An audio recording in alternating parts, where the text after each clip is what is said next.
ఇది గమనించాలా. చాలా మాట్లాడుతున్నావు. నిన్న అల్వాల్కి వచ్చినావు. అల్వాల్ మల్కాజ్గిరి వచ్చి నిన్న ప్రోగ్రామ్ ఏం ప్రోగ్రామ్ అది? Voters awareness programme. Voters awareness programme లో వచ్చి నేను పీక్తా ఏక్తా అని మాట్లాడు ఎంతవరకు రైటో నాకు అర్థం కావట్లేదు. ఏం పీక్తావు నువ్వు? అల్వాల్ వచ్చి ఉంటా అంటున్నావు, సిరిసిల్లకు నాకు రారాదా? అరే నేను గుండాయిజం అంటున్నావురా. గుండాయిజం చేసింది ఎవరు? ఒక బ్రాహ్మణ్ కుటుంబాన్ని, అడ్వకేట్ కుటుంబాన్ని మిట్ట మధ్యాహ్నం మంత్రిలా నరికి చంపిన ఘనత నీ పార్టీకి దక్కింది. నువ్వు ఇలా మాట్లాడుతా ఉన్నావు. దళితులను ఉష్క మాఫియా చేసినవరా భయ్. 1000 కోట్ల రూపాయలు ఓన్లీ సిరిసిల్లాల నేరేలా సంపాదించినావు అని చెప్పి నేను ఛాలెంజ్ ఇస్తుతా ఉన్నా. ప్రూవ్ చేయి. 8 మంది దళితులను వాళ్ళని సంసారానికి వాడికి పనికి రాకుండా 3rd డిగ్రీ ఇప్పించిన ఘనత నీకు దక్కింది రా భయ్. టోటల్ పోలీస్ డిపార్ట్మెంట్ ను మిస్యూజ్ చేసిన ఘనత నీది. మరి అదే విధంగా ప్రవాళిక కేసు, ఆ రోజు అమ్మాయి సూసైడ్ చేసుకొని చనిపోయింది. గ్రూప్ 2 ఎగ్జామ్ పోస్ట్పోన్ అయినందుకు ఆయన వాళ్ళ బ్రదర్ క్లియర్ గా స్టేట్మెంట్ ఇవ్వడం జరిగింది. గ్రూప్ 2 పోస్ట్పోన్ కావటం వలన అమ్మాయి డిప్రెషన్ లోకి పోయి సూసైడ్ చేసుకుందని. అరే స్పాంటేనియస్ గా లెట్ ఇట్ బి ఎనీథింగ్. అరే పోలీస్ ఇన్వెస్టిగేట్ చేస్తా ఉన్నారు, తప్పకుండా సమాచారం ఇస్తా అని చెప్పాలి. కానీ స్పాంటేనియస్ గా లవ్ మ్యాటర్ అని చెప్పుడు ఎంతవరకు రైట్ రా? ఒక కుటుంబాన్ని ఉసురు దాక్తారా నీకు? ఈ విధంగా మాట్లాడు, మానేసుకో. నీకు ఫీలింగ్స్, ఇతరుల ఫీలింగ్స్ తెలియదు. ఎవరి ఫోన్ లేపావు, పీక్ పడగొట్టినావు. మల్కాజ్గిరికి వచ్చి ఇంతకు ముందు దత్తకు తీసుకుంటా అన్నావు.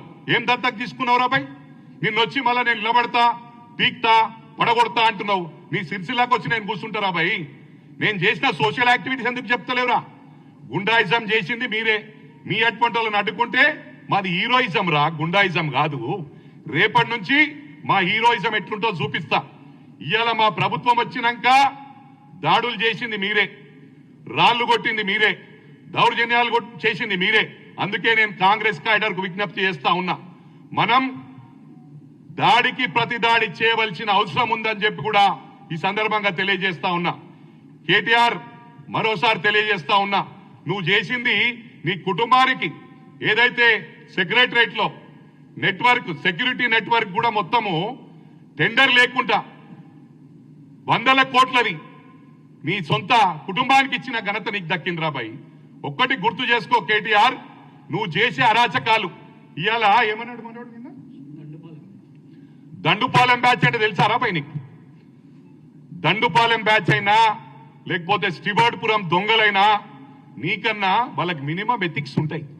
సొంత చెల్లెది ఫోన్ ట్యాపింగ్ చెయ్యర్రా. సొంత చెల్లెది కాన్వర్జేషన్ ఇనుడు, సొంత బావ ఏం మాట్లాడుతుండో ఇనుడు. ఇది దొంగతనం అంటారు. దొంగల బ్యాచ్ అంటారు. దొంగల బ్యాచ్ నువ్వురా. దొంగ పనులు చేస్తూని నువ్వు అప్పా జంక్షన్ల మంత్రిగా గన్మెన్ లేకుంటే పోతుంటే రాత్రి మిడ్-నైట్ పోలీసులకు దొరికిన ఘనత నీది. మాస్క్ పెట్టుకొని దొరికినవురా భయ్. పోలీస్ డిపార్ట్మెంట్ మొత్తం చర్చించుకున్నారు. అరే వీడు మంత్రి ఉండి ఈ చిల్లర పనులు చేసుడేంది, గన్మెన్ లేకుండా అరే కార్లలో రాత్రి పూట ఓడు ఏందని. అది దొంగతనం అంటారు. మేం దొంగతనం కాదురా భయ్, హీరోయిజం చేసుడు తెలుసు. ఇవాళ ప్రభుత్వం ఉందని చెప్పి చాలా స్మూత్ గా సాఫ్ట్ గా పోతున్నాం. మేము అనుకుంటే ఒక్కరోజు నిద్రపోవు. నీ అంతా పేడ్ బ్యాచ్ పెట్టుకొని సోషల్ మీడియాను 500 మందికి మొత్తం శాలరీస్ ఇచ్చుకుంటా నడిపిస్తున్న ఘనత నీదిరా భయ్. ఇవాళ 200 యూనిట్ల కరెంటు ప్రతి గ్రామంలో ఇస్తున్నాం. మీలాగా మొక్కుబడికి ఏదో దళిత బంద్ ఇచ్చినాము, బీసీ బంద్ ఇచ్చినాము, మైనారిటీ బంద్ ఇచ్చినాము,